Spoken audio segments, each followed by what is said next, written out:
No mainline Mario game at launch. A weird little C button / stick thingy on the bottom right corner that people are very questionable about.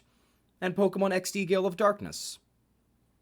Welcome back, Nintendo GameCube. Hello everybody, it's Benson from Bensondimension / Game Dimension, whatever the fuck you know me from, here with a new type of video actually.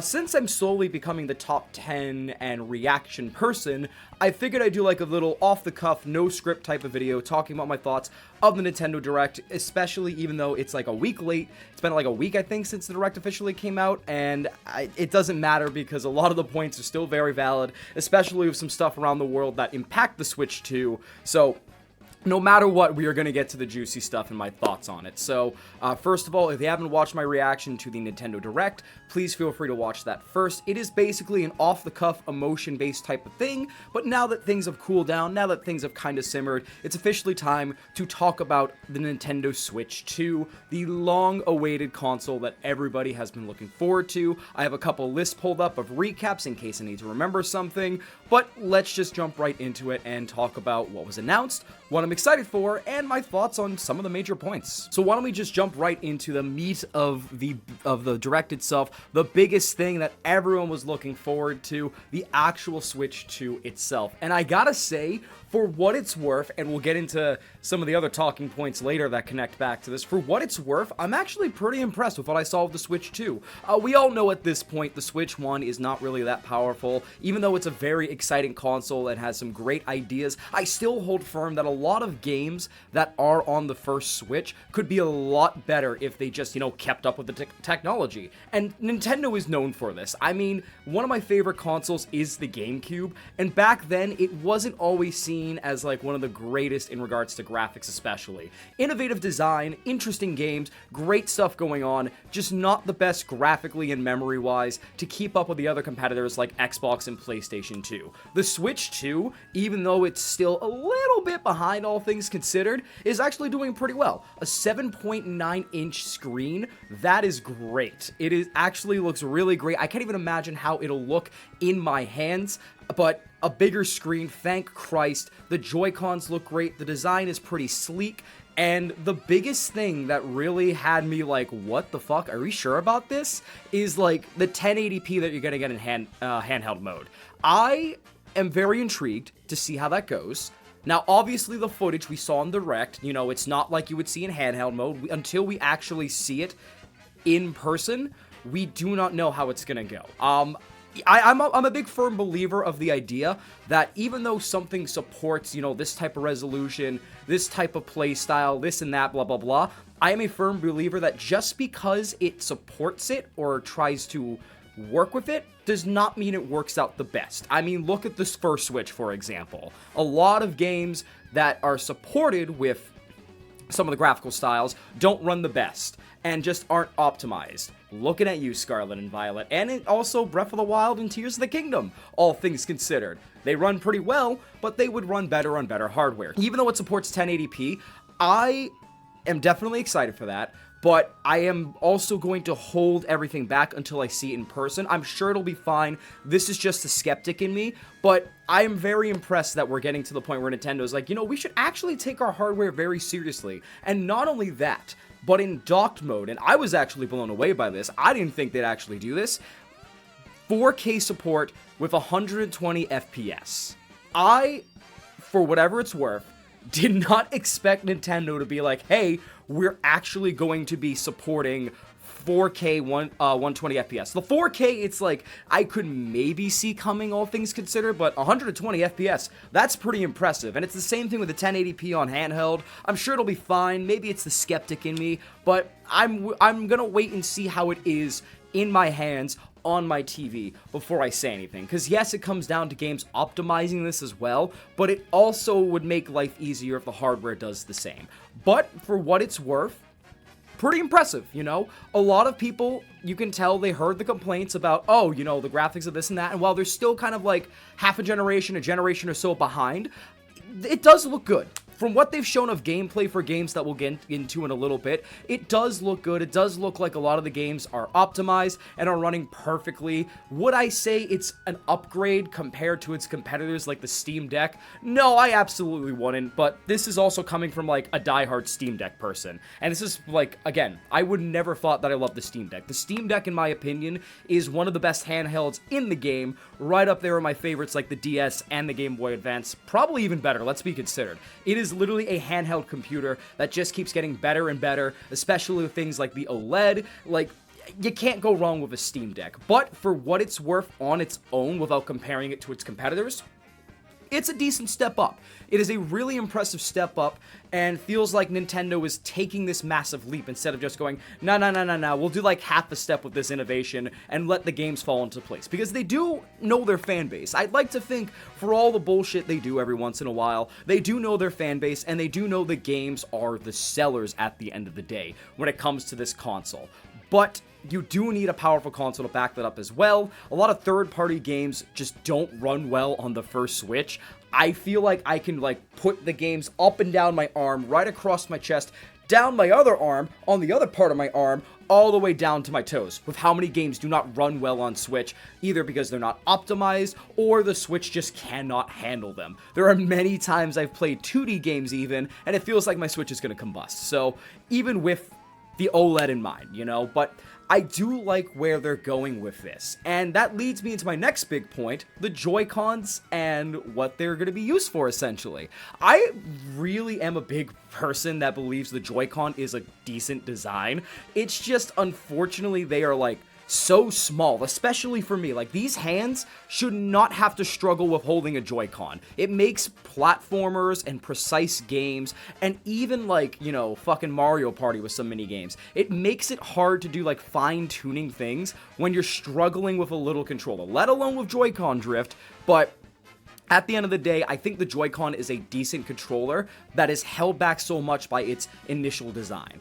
These Joy-Cons look so much bigger and look like they can actually fit in your hand, and it's good because that means you don't have to shell out money for a Pro controller if you don't want to. Again, love the Joy-Con idea. It's a decent idea. I just feel like, unfortunately, when you ask someone about the Switch, they more likely had a Pro controller ready if they could get the chance to. You know, some motion mini games for Joy-Cons, it's inevitable to hold it, of course. I feel like more people play with the Pro controllers, not just because they're a great design, but also because they actually fit in your hand and can actually be easy to maneuver. But the Joy-Cons look better, and I do like the look of the Switch, too. It's literally just Switch 1, Electric Boogaloo. You know what I mean? Like, it's literally just what we all expected to be a sequel, but they definitely took it to heart that it needed to be better. It needed to be bigger, and it needed to be bulkier, and it needed to have some good hardware behind it, and it's all coming together, all things considered. And also the Joy-Cons, like, for some reason, and this isn't like a complete diss at all, but mouse functionality? Like, I don't know how we got to this point where Nintendo went, yo, you know what will make the Joy-Cons better? Being like a mouse. But I'm here for it, honestly. Of course, they really only showed off like 3 games that will use the mouse functionality to a decent degree.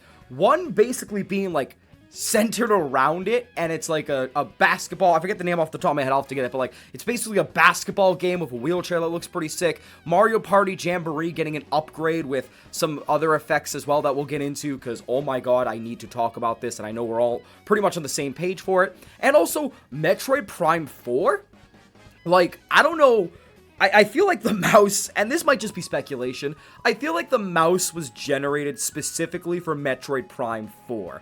Because it looks interesting to shoot and run and gun. And we're in an age where certain genres, even though a lot of genres cross-platform, of course, certain genres feel good on certain platforms. And I've asked my stream about this type of thing before, but, you know, platformers don't really feel that good with mouse and keyboard, but, shooters do. It's pinpoint, you need that accurate precision for online multiplayer. I don't really play shooters much, other than games I've talked about like Doom and Warhammer and all that shit, but all things considered, I feel like Metroid Prime 4 was the main reason for the mouse thing, because they're like, okay, a lot of our fans really love shooters, I'm sure. Like, you know, they're excited for Metroid Prime 4, let's go ahead and give a mouse control. Which is interesting to see, because I would not have expected that. Of all the things Nintendo could have done, a mouse option for your Joy-Con was the thing I least expected.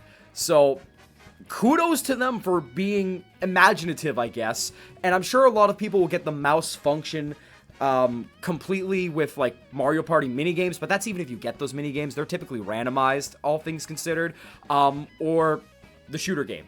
I feel like Metroid Prime 4 will, and other shooters possibly in the future, whether it's third party or first party, God forbid Splatoon gets mouse functionality, it is over for everybody. I feel like that's where the mouse functionality is going to get the best time to shine. It's not something we really needed for the Switch 2, but it's interesting that they kind of looked and decided this is something that we can do. And I will be streaming Metroid Prime 4 with the mouse for shooting, because I gotta try it for myself. I really have to see, all things considered. But again, with that being said, I am very intrigued to see how the mouse goes. Drag Drive, I feel like, even though it's a really cool and innovative type of basketball sports game that's kind of like Rocket League, but with mouse functionality, I feel like that's cool, but it unfortunately feels like it's going to be one of those games that people drop after a month. But I'm very excited to see where it goes from there with the mouse functionality in regards to shooters and possibly other games. Which is more than I can say for that C button and game chat, because, oh my god, I refuse to believe this is going to be an actually functioning thing. If you saw my stream where I was reacting, it was pretty, obviously they did the hardware stuff early. They got that out of the way first, other than one game trailer we'll talk about. But I refuse to believe the built-in game chat will be as good as it is. They're basically toting it as like, hey, there's noise cancellation, so even if, like, there's noise going on in the background, like someone washing dishes, you can still chat and be crystal clear. And they have, like, the controller down, like, basically, like, down at the waist at times. I really am skeptical. Like, I'm skeptical about a lot of hardware and some other stuff running perfectly fine without hiccups like they're trying to brag about. I am very skeptical that this is going to be functioning. And Kimby and I talked about this a little bit, because this also ties into the visual effect as well with the camera, because good god, does it look bad. Like, this is just, we can all agree on this. This is just a glorified Discord for those that do not have Discord. This is Discord for kids. It's like YouTube Kids, but for gaming kids, which is crazy to think about. I can't believe we're at this point, but here we are, I guess. So, it's weird to think about this, because, like, Kimby brought up a good point. Like, when we look at the frame rate issues in regards to game share, like showing people your game screens, like how the camera looks with like a built-in type of green screen effect so you're in the game, we all admit it looks rough. But Kimby brings up a good point where it's inevitable that this kind of takes a hit in regards to building it into this type of console. I absolutely agree with that. Does it make it any better? I feel like we could have done away with, like, this type of thing. Like, yeah, game chat is a great idea. Do I believe the noise reduction will be great? No, but I still like the idea. Did we need to have a camera involved? No. Did we need to do game share involved? No. Because again, this seems like something more so for families and kids that don't have Discord. And I respect it, I really do. I just think we could have put our time elsewhere, like the Joy-Cons, going back to that, because one of my things that I'm also skeptical about, as much as I'm praising the Joy-Cons, is the magnetic snapping, and this is something that me and my coworkers have been talking about for a while, especially me and my coworker Dan. Hi Dan, if you're watching. So, we, like, love our Switches. Our Switches are great. The issue is that the magnetic snapping, as much as it seems cool, is probably going to be prone to breaking. Whether it's a little kid not thinking any better, going snap, snap, snap, you know, being unattended, or like you use your Switch so much that it eventually breaks, or it gets stuck, God forbid, because hardware technicalities are always a thing. Like, I see where they're coming from, but I feel like snapping it in place like that and trying to remove it God forbid it gets stuck and you break your Joy-Cons. You'll not be able to, like, charge your Joy-Cons. You'll have to get new Joy-Cons in the first place, and if you don't want Joy-Cons again to avoid wasting more money, you have to get a Pro Controller. Like, I'm sure it's, like, 90% fine, but, and, like, you know, switching, like, going up and down, the iconic switch, like, you know what I mean? Like, I'm sure that is just as bad too. I've had issues where I've almost done it before when it gets stuck, but I can't imagine the magnetic snapping being any better. Like, it looks clean. I just don't know if this is the right move, especially because these things are bulky and one wrong move can break it. Again, a lot of my skepticism, I'm sure, is completely fine or mostly fine. I will wait and see when I have a Switch 2 in my hands, but it is something that I have to note. For all the yin, I have to think of a yang. I'm really impressed with the hardware, all things considered. A little skeptical of the execution until I see it in my hands, and also I don't think we really need a camera or game share with how weird it looks, which, again, we'll get into some of that in the accessories later on as well, because oh boy. Oh my god, how could I forget about this? This is the impressive thing to me. 256 gigabyte storage that can be expanded with micro SD. That is a massive upgrade. For all the things that I can give shit to Nintendo about with the Switch 1 to Switch 2 upgrade with some skepticism, I will be the first to say that that type of storage upgrade is extremely impressive and implausible. Like, there are so many games. My initial storage for a while, I feel like Fire Emblem 3 Houses, before I finally invested in a micro SD card, or an SD card I should say in general, like, took up a lot of my storage. Because at the end of the day, Fire Emblem 3 Houses isn't like a big game compared to like the general standards we see now, but for a Switch, a digital copy, oh my god, it is like massive. So seeing that this storage is like way better than the original Switch storage, that is like the one positive I can take away without any detractors. Even if like I say if, but when they start upgrading their games so that way they're more powerful and run well and they inevitably take up more gigabytes, when we reach that point, I still feel like there will be plenty of storage. Yes, you still will probably need to invest in a micro SD card. Absolutely.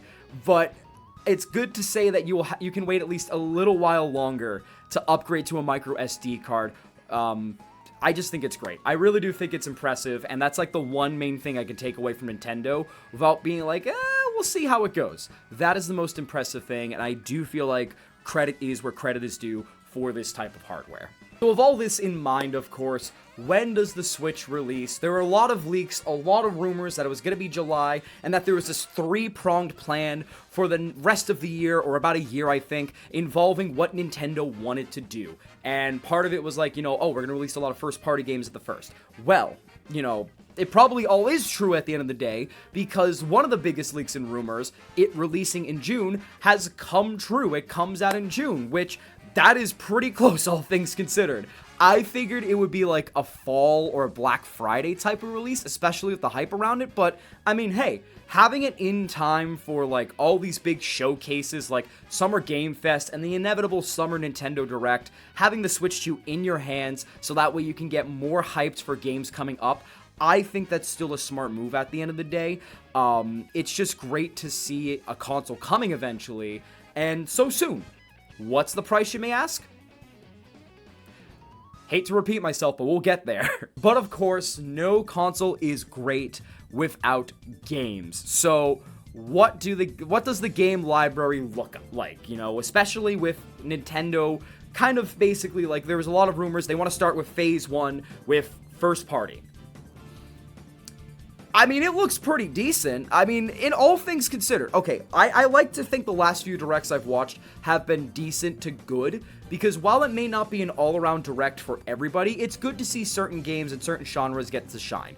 This, all things considered, is the first direct in a while that I feel like is like one of the best all-around directs in regards to video games. I would say it's one of my favorites for twists and turns and things coming up since...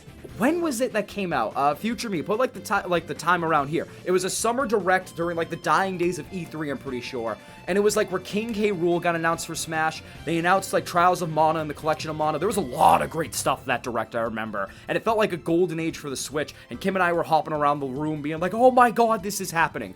this felt like the first time in a while we had a really good all-around direct, where even if you don't care for something, it's great that there's a large majority of people that do. And then there was Silksong that just kind of got shown and was like, hey, remember this game you memed up? It's coming out this year. Hope you're excited. And then was gone just like that. Like, that was the craziest part to me.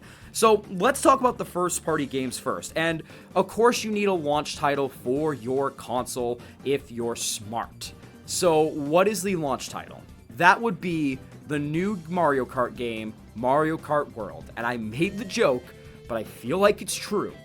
Because we went from Mario Kart 8 to Mario Kart 8 Deluxe, and now Mario Kart World. It's like Half-Life 3, or like Valve with the number 3, or Kingdom Hearts just having a normal title. They do not want to go to 9 for the fucking life of them. As someone that likes the Mario Kart series, but doesn't actively pursue to, like, play it all the time, I think it looks good.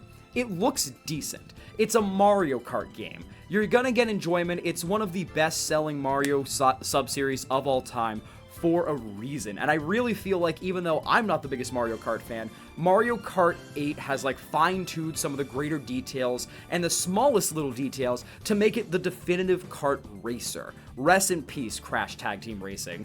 But it looks good, and it's very interesting that they're taking this open world approach. Like, I feel like the open world approach of, like, exploring different races at your own pace is definitely like Nintendo being like, hey, look at our console's power, look how great this game looks, look what we can pull off. Like, especially with it being a launch title, I think this is just them giving a reason for a game to brag, to be like, hey, look at this cool shit we can do. You couldn't do that last game, could ya? You couldn't go around this fucking desert with Yoshi's Diner while driving as a Moo now, could ya? You can't here. Hope you like it. Like, I feel like that was what they were going for, but I think from a gameplay perspective, it is extremely interesting to me. Because a lot of racing games obviously have different paths and turns and different secrets that you can look at, and it takes a lot of practice driving forward to get the hang of it. Having a free range mode for these maps and like a free explore mode isn't just like making it a nice cozy experience, memeing it up with your friends, but for those that want to get like competitive or have a good time with Mario Kart in future type of competitions or even online, I feel like it's a great thing to do, because now you can learn these things at your own pace, so that way when you go on an actual race, you can just, boom, I know how to do this, boom, I know how to do this, boom, this and that with this type of power-up, and that's going to be sick. You can still explore these worlds while you're racing, which is the crazy part to me. But in regards to having a free, roaming mode, I think that's really intuitive, and I think it's easily accessible for anyone of any kind.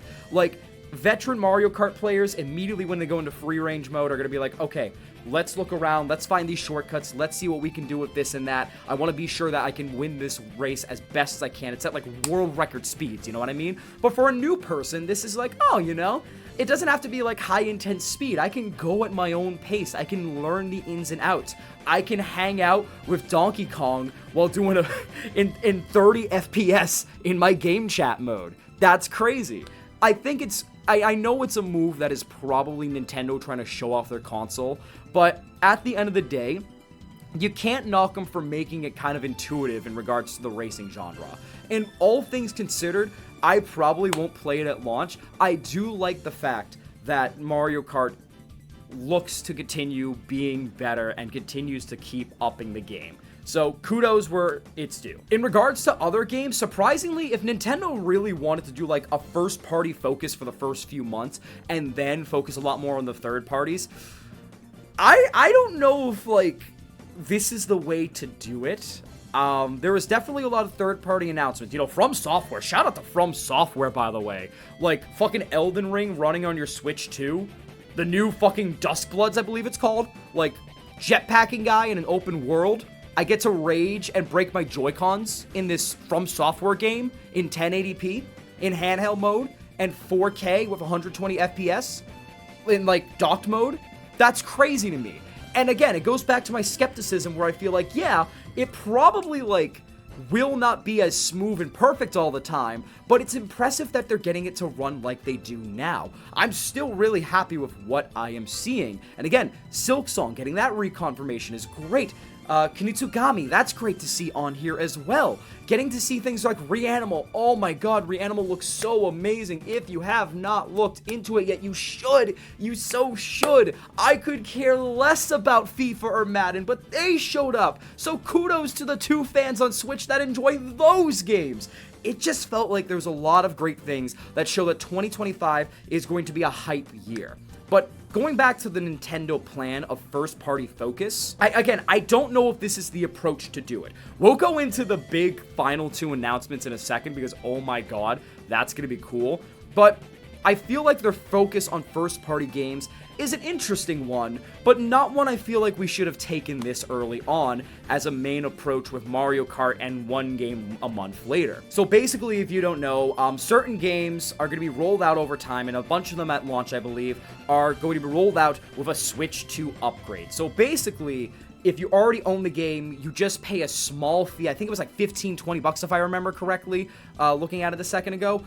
You pay this small fee to upgrade your game so you can play it on the Switch 2. A lot of these games are things like Breath of the Wild, Tears of the Kingdom, Kirby and the Forgotten Land, and Pokemon Scarlet and Violet, just to name a few. There was a whole list in the Direct that I dissected, and for what it's worth, I do think the games they're choosing to upgrade to the Switch 2 are going to be great. There are games that really shine on the Switch 1, even with the setbacks, like Pikmin 4, for example, that are gonna look insane on the Switch 2. I am so excited for Pikmin 4 on the Switch 2. I love Pikmin 4 so much, and that's going to be great. And I think the games that needed it most and could be better than they already are, like Tears of the Kingdom and Breath of the Wild, like, that is great to see.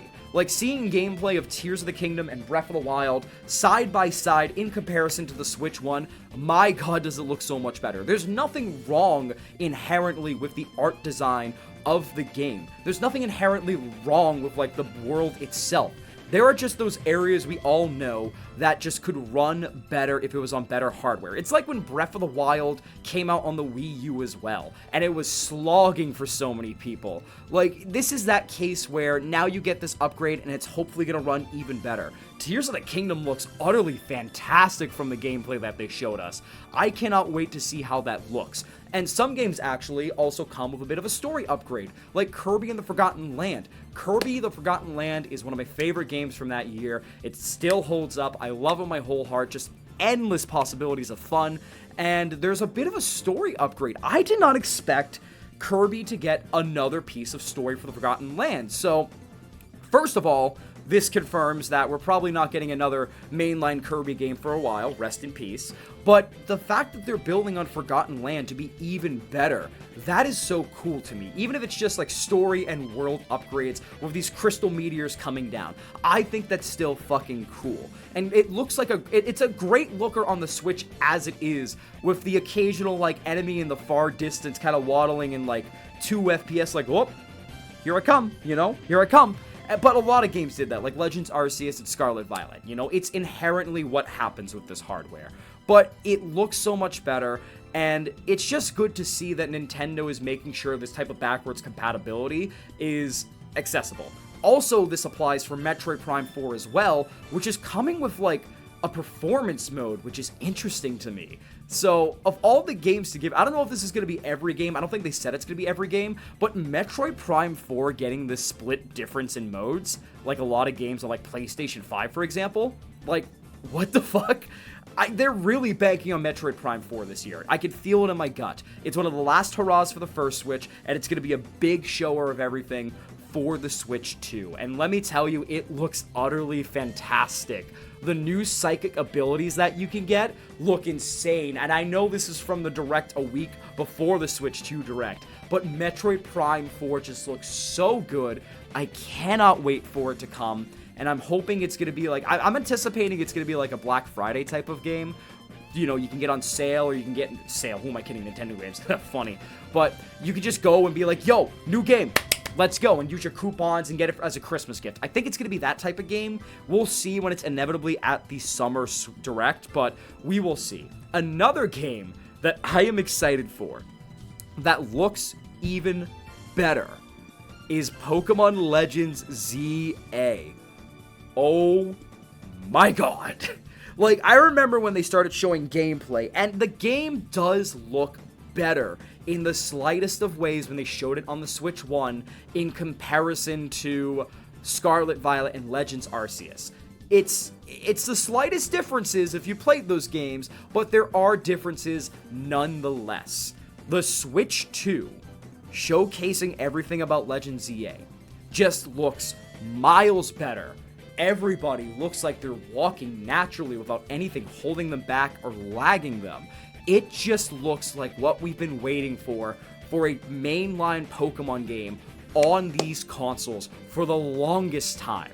This has been long overdue, and I am praying that Game Freak wakes the fuck up and is like, hey, we should actually take our performance seriously, and this is the entire game, especially because it's in Lumio City. I know Lumio City is a massive city, but the game is only taking place in these wild areas in Lumio City. There's no excuse for anything dropping at any point for long periods of time. I am hoping Game Freak takes their time, but from a gameplay and visual perspective from what we've seen with multiple trailers, it looks awesome. I am very excited for Legends ZA. I am very excited for hopefully some new Mega forms, for some regional forms most likely. It just looks to be such a great time, and the Legends formula looks so great. I really wanted to do like this type of video breakdown of Legends ZA after the Pokemon Direct, but life got the better of me. Who's surprised at this point? This is coming out before the top 10 games of 2024. What do you want from me? But it looks great, and it looks to be like the Pokemon game we have been waiting for, especially in battles. It looks to be extremely welcoming to newcomers with capturing mechanics and battle mechanics. It has a lot to give in regards to battle focus and giving you strategy, and it literally makes you feel like you're Ash Ketchum. I mean, Stealth Rock as a shield against a Talonflame in the first trailer, fucking using Dig to dodge a move. I mean, come on. That is literally Pokemon anime coded if I've ever seen it, and I'm very excited and a little nervous as always to see how it plays out. From all the games that we're seeing that are getting a Switch 2 upgrade or a Switch 2 release, I do want to say Legends ZA from that point was the one I was the most excited for. And then Banana. Or Bonanza, I should say. First of all, new Kirby Air Ride game. That's great. We didn't see gameplay for it. I'm sure we'll see it in June. I'm so excited. I literally, cannot wait, and I really wanted to jump up, but that was not scripted. I know people are skeptical about hype things going on. It was not scripted, I swear to God, but I really tripped and fell over and flopped around like a fucking fish because I didn't know what to do. I am so excited for this new game, but Kirby looks great. Donkey Kong looks even better. This is our first 3D Donkey Kong game. Our truly 3D Donkey Kong game since 64, if I'm remembering correctly. And I'm pretty sure I'm remembering correctly. This looks insane. And I know Mario Kart World is going to be a test of the Switch 2's graphics. With what we've seen, with some of the hands-on gameplay, with some of the trailer stuff as well, this looks to be an amazing Donkey Kong game. And in my opinion, what Odyssey wants to be in some cases in regards to Mario. I really do like Odyssey, but I feel like there are some things that do not hold up well. And I've been like this since I first played it. I'm not trying to be hip or cool or edgy or whatever. That's just my genuine opinion. You guys should know this by now. But Donkey Kong looks, from what we've seen, to improve on that.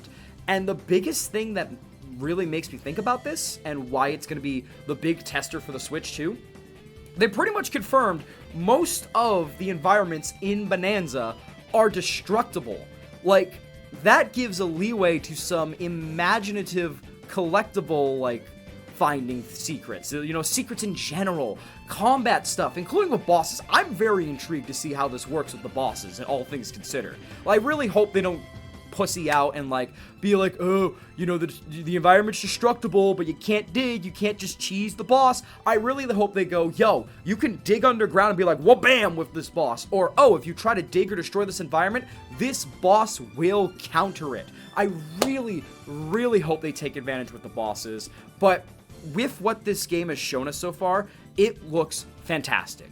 It took a while for me to get used to Donkey Kong's new look, but that's just familiarity. But for looking at it so often and kind of replaying the trailer, because I have replayed the trailer because I'm very excited for this game, he looks great. I like his design. It's reminiscent of the Mario movie with some little additional things that make his personality pop. I mean, when that little gem creature hopped on his back and it cracked him and he's like, oh my god, that hurt. Like, that was a genuine reaction that is expressive that I'm so excited about. And there is one character that I got spoiled on. I won't say who, but there's an alternative box art in South Korea that spoiled a character that I am very intrigued to see how they play into this. I'm still holding out hope, like an old country fan, that K. Rool will show up in some degree. I think I said in the direct reaction that I feel like the Kongs, the villainous Kongs that we saw in the trailer originally, I feel like they may be like the bunnies, I forget the creature names, but the bunnies in Mario Odyssey, where they're for hire and they work for the big bad that is Bowser. I'm hoping that's the case and they're hired by King K. Rool, and he makes a grand comeback, especially because people love him so much in Smash Bros. Ultimate. I am very, very excited for that, all things considered. But again, I'm intrigued because it also raises some things like, are they going to use mouse controls for Donkey Kong Bonanza? Like, platformers and keyboard and mouse, in my opinion, don't mix, but do they want to try to do mouse intuitiveness with Donkey Kong Bonanza? I don't know. But the game looks beautiful from what we've seen. The soundtrack snippets we've seen in trailers and everything sounds amazing and exactly what I want from a new Donkey Kong game. Everything just looks like it's adding up to what many of us called and hyped up as the year of Donkey Kong. And I am very, very excited for Bonanza. It is probably going to be the first big game I indulge in on the Switch 2. No offense to Mario Kart, but Donkey Kong is where my heart's at, and I am very excited for that. I am very excited for Kirby Air Riders, and I am very excited for everyone that's going to enjoy Mario Kart. And then shout out also to the GameCube. Like, we all knew this was coming. We all knew the GameCube was coming. It was gonna happen eventually. It was inevitable even with how many consoles they had on the Switch 1. But it just felt good to see still, genuinely. It felt great to see, the games look great, controller mapping looks awesome, and thank God, because some games I feel like need it. But the biggest shout out goes to Nintendo finally acknowledging XD Gale of Darkness and Colosseum. Those were the first games they showed in titles that will be available with time. And I lost my mind. Do I have a copy of XD Gale of Darkness? Yes, but I am happy for those that don't have access to emulators, or don't have the time or patience to fiddle with emulators, or don't have a GameCube. I'm happy a new generation gets to experience my childhood. And that's what it's all about at the end of the day. We finally got Wind Waker. We're gonna inevitably get Twilight Princess as well. We're getting XD Gale of Darkness. We're getting Colosseum. We're getting GX. Sunshine for some reason, even though the Mario Collection, but money for Nintendo as well. Like, we're getting these great GameCube games that are hard to get now and are massively expensive. And I really mean hard to get, because as someone that collects GameCube and just collects in general, the pricing isn't the biggest thing to worry about, even though it's pretty bad. The issue is, if you try to clean a GameCube disc, they are so small. And I talked to someone at a game shop, we've talked about this before, and it's a pain in the ass, we agree. Like, the discs are so small that if you try to use like those machines that people use to clean discs in major businesses or used game store businesses, like, you run the risk of like wiping the data or fucking up the disc even more than usual. You risk harming it more than helping. I know it's Nintendo, and I know there's a lot of practices, and like, obviously people want to emulate. I'm not going to tell you what to do and not to do in regards to emulators. That's your decision to make. I don't really mind emulators, but I feel like it's great for those, and especially kids and families that don't know about this world, to finally have access to these games. It just feels good. And it's also validation as well for some of my favorite games. Because let me tell you, Pokemon Company still, we have some beef still, Pokemon Company, because I remember I remember when you made like that anniversary trailer showing all the games throughout the years, and then you conveniently skipped the GameCube, and then a while ago you were posting some vague TikToks about Colosseum and XD, and I think also Battle Revolution on the Wii, basically saying, picture this, you're a child again and you're playing these games. I remember that.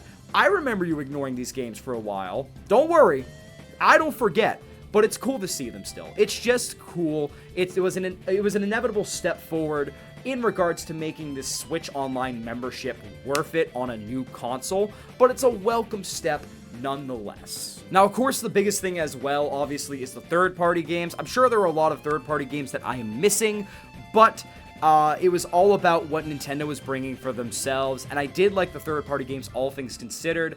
I think, again, all around, there's a couple games I'm missing, but Silksong comes to mind immediately. From Software comes to mind immediately. Kinetzugami was great to see, as always, too, and Reanimal, obviously, play Reanimal when it comes out. Like, there's a couple games that were interesting. And then you had, obviously, like, the little divots, like, hey, wake me up after this happens in regards to, like, Madden and FIFA.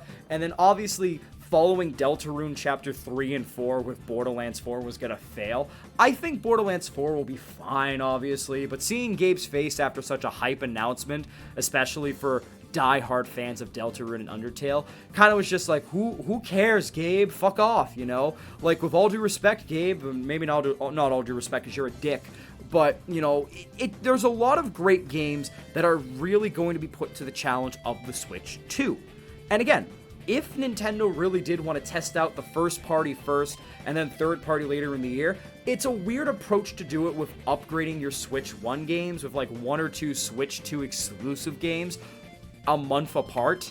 I think that's a weird process, but either way, I'm still impressed, and the upgrades they did show do look to be promising. All things considered, with my skepticism, everything looks to be promising.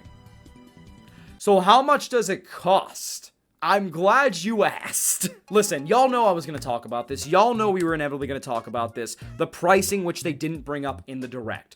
The console itself, I knew it was going to be around that range. A lot of us knew it was going to be around that range. It is $450, essentially, for the Switch 2 alone. $499, essentially $500, not including tax, if you get the Switch 2 with Mario Kart World. And it's like, okay, cool. We knew it was going to be around this point. Do I agree with it being around that price point? No. I don't like it, but unfortunately, that gets to a bigger picture that we will talk about in a minute. It's not something I agree with, but it's something to be expected, especially after the PlayStation 5 conundrum and the PlayStation 5 Pro conundrum. That is like, okay, I see where this is going. You know what could make it worse? So basically, you're seeing it right. $80 from Mario Kart World digitally. Let me point this out. Digitally, $90 for physical. I can't make this up. Oh my god. Like, it's fucking insane. And here's the thing, that's the kicker too. That's the launch title. So you're kind of like forced, essentially, to go ahead and get this game as a digital bundle with the Switch 2. Otherwise, you're paying even more for an individual physical game if you're a physical person and a console, which is crazy. And then you get to like Donkey Kong, which is just the base $70, like a standard game for PS5 now. I know eventually Nintendo was gonna lick their chops and be like, yeah, that's right, money, baby. Because listen, as much as we give much as we give shit to a lot of companies, Nintendo is not any better. Like, this is crazy. And the fact that Mario Kart, and I'm sure they're looking at these prices and they're going to look at their games. I think there was a thing I read that was like, oh, we're going to do variable pricing. No. Okay. None of the variable pricing. Okay. That is disgusting, because what is stopping you from saying a game later down the road is $100? Because we're already getting rumors of GTA 6 being $100. And I'm going to be honest, I do not think GTA 6, no matter what, will be worth $100. I'm sorry. No game is worth worth $100. I find a hard time justifying now buying a game for $70. And here's the thing about these price points. The $70 for other games like, Like a Dragon, like a Pirate Yakuza, and, Dynasty Warrior Origins, you could subvert those prices because eventually those prices will go down. Those prices will also go on sale because a lot of them are multi-console. And of course, one of those, ports being a PC. And Steam has a lot of sales. Epic Games has a lot of sales. Nintendo does not go on sale for the life of them. So these game prices that you see are the game prices that will be forever, unless someone is willing to be generous at a mom and pop store and say $10 less, which is not gonna happen. So you're basically looking at this $80, $90 price range for Mario Kart, $70 for Donkey Kong Bonanza, and other games. I'm sorry, that is disgusting. That is horrible. And the thing is about it, this is a domino effect. This is a domino effect and my bigger point of the game industry. We have no one to blame, and I know Scram agrees with me on this, we have no one to blame but ourselves. We have had so many chances for other games. I don't care how good a game is. For that high, for something that should be a hobby, and is a thing that is considered a hobby for many, quote unquote, this shouldn't be this expensive. And I know people are like, okay, you know what? You're successful enough to make a job out of this online. Good for you. That is not a majority of gamers. That is a very small fraction of gamers that can live comfortably and be like, I can make a living off of this alone. Like, that is not okay. Like, it blows my mind. And I really try to be like, keep my thoughts in check for this type of stuff, but I'm still sitting here thinking, wow, we really did this to ourselves. We've had a lot of time since COVID. We've obviously known about manufacturing issues for the PC parts and like scalping and everything, and it's just been a snowball effect since then. We've had so many chances to say, no, we'll speak for our wallet. No, we'll speak for our wallet. And like, we've put ourselves in this hole at this point that now this is the gold standard. And a lot of people have talked about it. Nintendo is just taking advantage of this. It is setting a new gold standard for what pricing will be in the future. If it wasn't already happening before, I would bank on GTA 6 being $100 or at least around the $80, $90 range. And it gets worse, unfortunately, because you also have to pay a shit ton for other accessories. Here's a screenshot I'm going to put up here. I am going to shut the fuck up for a second so you can read this. Take the screenshot away. Yeah, so on top of a Switch 2, a game for the Switch 2, because you're going to want a game, a game for a Switch 2. Anything else you want. Let's say somehow you do want to use that camera. Let's say you want a carrying case, obviously, or a Pro controller, God forbid. Let's say all things considered, you get all those. You're looking at a shit ton of money. Very shit ton of money. I just do the math yourself for what you want, and you're looking at another $100, $200 on top of the Switch itself. And keep in mind as well, upgrading a Switch game is cheaper by a mile, but you still need to spend money for it. $15, I believe. Around $15 to $20. And some of these games can't even be upgraded on launch, I'm just starting to realize. Kirby and the Forgotten Land was August, I believe. Mario Party was like July, I'm pretty sure. Screenshot right here. The only games I can remember being available at launch as a Switch 2 upgrade are going to be the Legend of Zelda games. Which is cool, but for those that don't like Mario Kart or don't want to have a multiplayer experience, that is not okay. That is going completely against your plan of putting first party first, in my opinion. This is where it starts to downfall for Nintendo, in my opinion. Everything that seems like it was a nice setup for a home run is just starting to be like, nope, it's staying in fair, oh god, it's dropping, and that's an out. Like, I really do love the upgrades, and I really am impressed with what I've seen, but my god, it is not worth shelling out a savings account at the end of the day, in my opinion. Afford it if you can. That's my biggest thing as well, because we've done this to ourselves and there's no going back. We've had plenty of chances to try to talk over our wallet. Forget gaming for a second, but also the world itself. We have had plenty of chances to talk over our wallet and change the industry standard. And we eat it up, we eat it up, we eat it up, we eat it up every single time. PlayStation 5, Game Pass. I love Game Pass, but sometimes the way they kind of roll out stuff, it isn't always worth it, even though it's a great idea. Xbox, Jesus Christ, scalping PC prices. We've had so many chances to fix it at this point, and we just don't. Gaming as a whole in the industry right now is a shit show that is heading towards a crash that we have no one to blame for but ourselves, because we eat this shit up. And we are at the point of no return, ladies and gentlemen. We cannot, at this point, speak with our wallets, because everyone knows how we're going to speak with our wallets. And it's, here you go. And while you're at it, here's my firstborn. We're at a point where it's just, there's no turning back. Tariffs are going to raise the prices even more. But companies are now going to see this with Nintendo and the balls they had in the first place and go, yeah, that's right.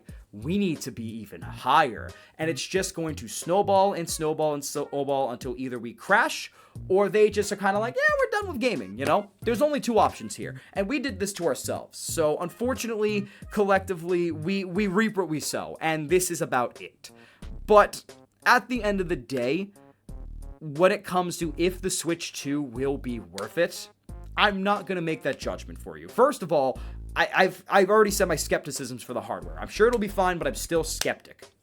I've made it clear where I stand on that. The game chat, I don't think it's worth it for that especially. I'm not going to tell you how to buy a console, because at the end of the day, this is your judgment. At the end of the day, you need to understand that, yeah, you can buy this, but it doesn't make it okay. There are repercussions that affect industries in this way. Spend how you want is my baseline for this. Do I think the Switch 2 is worth it? Yes and no. I'm impressed with what I'm seeing for this type of console, but in comparison to what they're trying to value it as, we'll see. It's very tough to say. We will see. I think people are jumping the gun a little too soon at this point. I think people are kissing ass so they can oversell it when it comes to hands-on impressions, but I also think there are people that are jumping the gun and are jumping on the hating Nintendo train a little too soon, because Nintendo, again, is not the first to do this. It is the worst offender right now, but this was not the case a year or two ago. The $70 games was the worst offender, and we were all okay with it. The fucking PlayStation 5 Pro was one of the worst offenders, and a lot of people are okay with it. It's the same with this, and it's gonna keep going like this. So at the end of the day, while I still have my horrible critiques of the state of the gaming industry and how this has come to this point for the Switch 2's pricing, buy it if you want. I certainly will be buying it. Maybe not at launch, probably closer to Donkey Kong Bonanza, honestly, because again, Mario Kart World looks fine, but it's not my cup of tea and not what I'm going to buy the console for. Just use your best judgment. I'm going to buy the game because I have a mainline job, yes, but I'm not spending almost half of my paycheck for 2 weeks on a console. No way. If it was just that, I would be like, hell no, that is not happening for what it's worth. But for those that know, I ref a pickup women's hockey league, and I get an additional $300 every 2 weeks for reffing for like 4 days every 2 weeks, a couple hours. It's a great time. And I'm going to be using that money towards the Switch 2 in the games, so that way I can still pay my bills and not put myself in debt. That's the biggest thing also to take away from this. Do not put yourself in debt over a gaming console. While I am an entertainment person and I believe in supporting the industry where it matters and supporting entertainment where it matters, do not put yourself in debt over it. It is not worth it, especially with the economic state of the world. It is not worth putting yourself into literal fucking debt. I know a couple friends that I'm going to be looking at when I say this. Don't do it. It's not worth it. But if you can afford it, like in my place, or you're in a state that, you get paid decently without having to break your bank for a Switch 2 while struggling to do rent, get it. I can't tell you at the end of the day what to do with your money. It's the same with my game reviews and the same with everything else and what I talk about on stream. I can't tell you to do with your money. No one can tell you what to do with your money other than you. Do I think the Switch 2 pricing is egregious? Absolutely. Do I still think the games look fucking awesome and will make the Switch 2 shine even more? Yes. I don't think shaming people over buying something that makes them happy while still being able to afford living is worth it. And that's also the state of the industry as well. We just can't have nice things, honestly. We can't let others have nice things. So it's basically like I'm impressed from what I've seen with my skepticisms, but I don't know. I'm still absolutely livid about the state of the world right now in regards to the industry.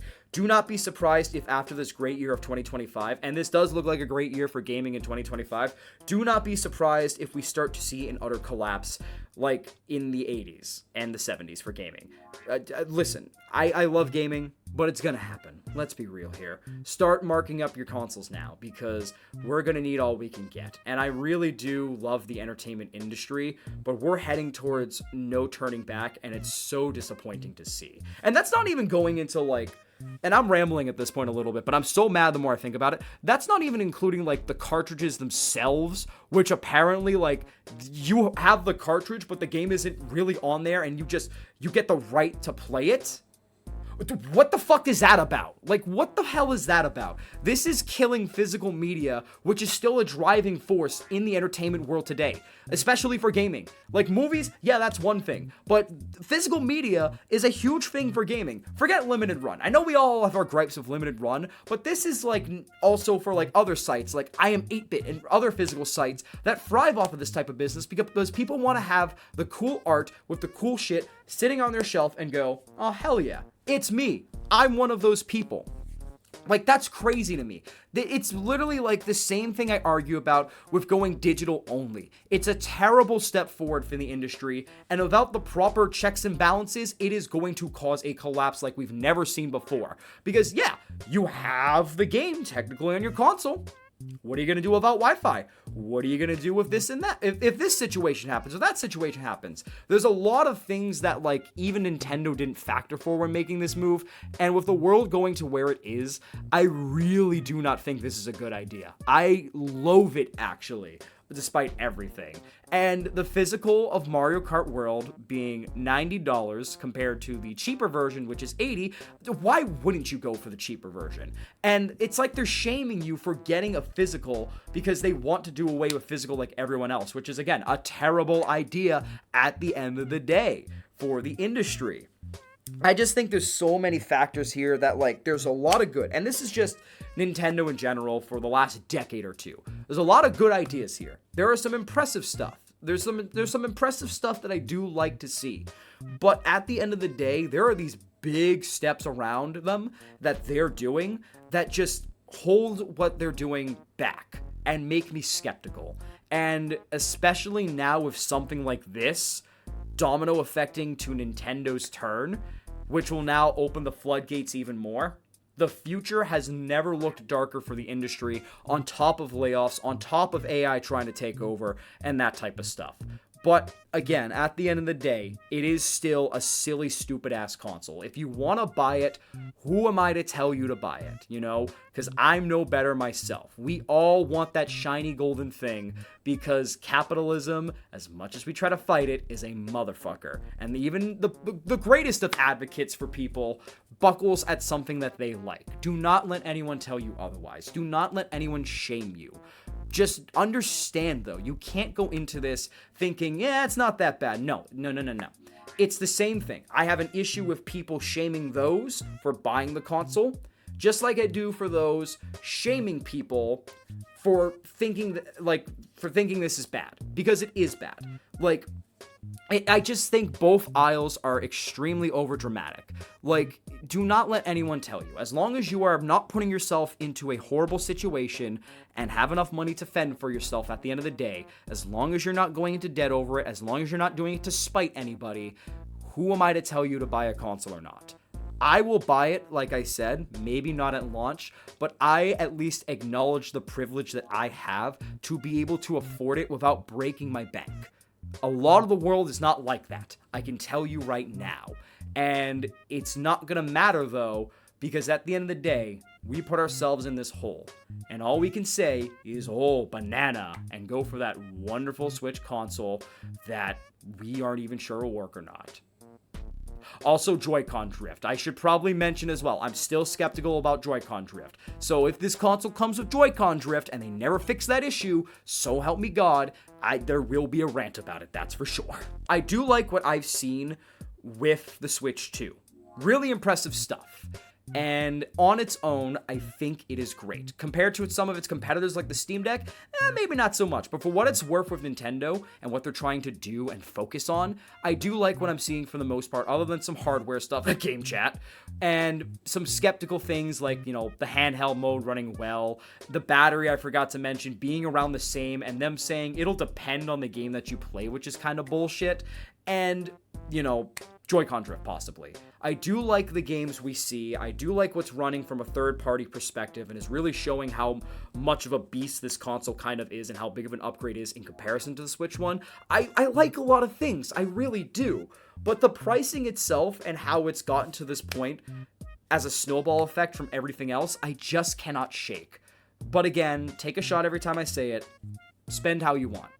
You don't let people take that away from you, because with the way the world's going, and whether it's pricing or multiple wars possibly breaking out or some other third thing, we may not have that option anymore. So enjoy while you can, because there are some dark tidings on the horizon, and no one can take away from you truly at the end of the day your enjoyment of something if you think it is worth it. That's the end all by all. So with that being said, even though it's an off-script video, thank you so much for being here as always, everybody. That's pretty much it from me. Those are my thoughts in a scatterbrain way. What did you think of the Switch 2? What did you think of the game shown? What are your gripes? What are your pros and cons? Let me know in the comments down below. Let me know what you think of this. I've been looking at a lot of these recaps for a while, rewatching the Direct leading up to this moment, and I really do like talking offbeat, a la podcast style, I guess. Obviously I'm on a podcast for a reason. But I really do want to do more of these videos when I can, whether they're rants or talking about directs and reacting to stuff. I really do want to kind of do more of these things for different types of entertainment, not just gaming, as I rebrand into the Bensondimension and not just the Game Dimension thing. So let me know what you think of this video as well. I really did try to hit as much as I could, and shout out to all the screenshots for articles that I got that you can check out in the description below. Don't you worry, I am always going to credit where I can, but let me know what you think. And I am hopefully going to see you soon for an actual video, a top 10 video, and then hopefully some actual silly reviews. I can promise you guys I have been working diligently, but again, like I mentioned, I now kind of have 2 jobs on top of content creation and also running a Dungeons & Dragons campaign with my friends on Mondays, and also doing reffing and streaming as well. There's a lot on my plate. I swear I'm trying to make this as best as possible, but life is how it is. Until next time, though, I hope you're taking care of yourself, and I'll see you soon. This is Benson, and I can't believe I'm officially saying this for this type of video, from the Bensondimension, signing off. Stay frosty. Have a good rest of your day.